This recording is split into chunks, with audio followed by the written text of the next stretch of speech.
Hello বন্ধুরা, আজকে একটা রান্নার ভিডিও নিয়ে চলে এলাম। আমি কড়াই করে কিভাবে মটন রান্না করি সেটাই তোমাদের সাথে শেয়ার করব। চলো তাহলে শুরু করা যাক। এই গরম জল আমার হয়ে গেছে। এই মটনের মধ্যে আমি গরম জল দিয়ে দিলাম। ভালো করে গরম জলে, ঈদ উষ্ণ গরম জল, ফুটন্ত না, ভালো করে মটনটাকে আমরা ধুয়ে নিলাম। এই আমার মটন ধোয়া হয়ে গেছে। আর মটনটা হবে আলু দিয়ে ঝোল, তার জন্য আমার আলু কাটা হয়ে গেছে। এই পেঁয়াজ, আদা, রসুন আর টমেটো, এই হচ্ছে মশলা। আর রসুনের ভাগটা বেশি আর আদার ভাগটা কম। আর এই আমি আদা রসুনটাই বাটতে শুরু করে দিলাম। তারপরে কড়া বসিয়ে তেলটা আমি গরম করছি, নেড়ে চেড়ে নিয়ে আলু তুলে দিলাম। নুন হলুদ দিয়ে আলুটা আমার ভাজা হয়ে গেছে, আমি তুলে নিয়েছি। তারপরে এই গোটা জিরে, গোটা গরম মশলা, শুকনো লঙ্কা, কড়াই তেল দিয়ে, কড়ার তেল গরম হয়ে গেলে ওইগুলো ফোড়ন দিয়ে দিলাম। যে গোটা জিরে, গোটা গরম মশলা আমার একটু লাল লাল ভাজা হয়ে যাবে, তার মধ্যে আমি পেঁয়াজ দিয়ে দেবো। পেঁয়াজ দিয়ে দিলাম। পেঁয়াজটা ব্রাউন কালার যেই হয়ে যাবে, অর্ধেক ভাজা, তখন আমি মটনটা তুলে দেবো। মটনটা এবার নেড়ে চেড়ে ভাজতে শুরু করব। বেশ পেঁয়াজ পুরো গলে যাবে, মটন লাল লাল হয়ে যাবে, দেখতেই পাচ্ছ ভাজা ভাজা লাল লাল হয়ে গেছে। ওর মধ্যে আমি আদা রসুন দিয়ে দিলাম। এই আদা রসুন বাটা আমি দিয়ে দিলাম। ভালো করে নেড়ে চেড়ে নিয়ে আদা রসুনটাকে পুরো ওই মটনের মধ্যে কষিয়ে নেব।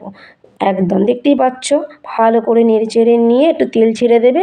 আদা রসুন কিন্তু আর দেখা যাচ্ছে না, আর আদা রসুনের গন্ধটাও থাকবে না। তারপরে আমি একটু নুন দিয়ে দেব।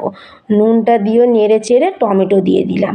টমেটো দিয়ে ভালো করে নেড়ে চেড়ে আর এদিকে হলুদ আর লঙ্কা গুঁড়ো, এই মশলা, আর কিচ্ছু মশলা দেবো না। 1.5 চামচ হলুদ গুঁড়ো আর 1 চামচ লঙ্কা গুঁড়ো।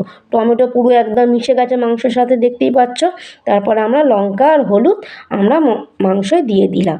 দিয়ে ভালো করে নেড়ে চেড়ে কষিয়ে নেব। একদম কষিয়ে নিয়ে এবারে আলু দেব, ভাজা আলুটা ভালো করে নেড়ে চেড়ে কষতে কষতে একটু গরম জল দেবো, অল্প অল্প গরম জল দেবো আর কষবো। কষতে কষতে তেলটা ছেড়ে দেবে। তারপরে আমরা গরম জল ঢেলে দিলাম, দেখতেই পাচ্ছ।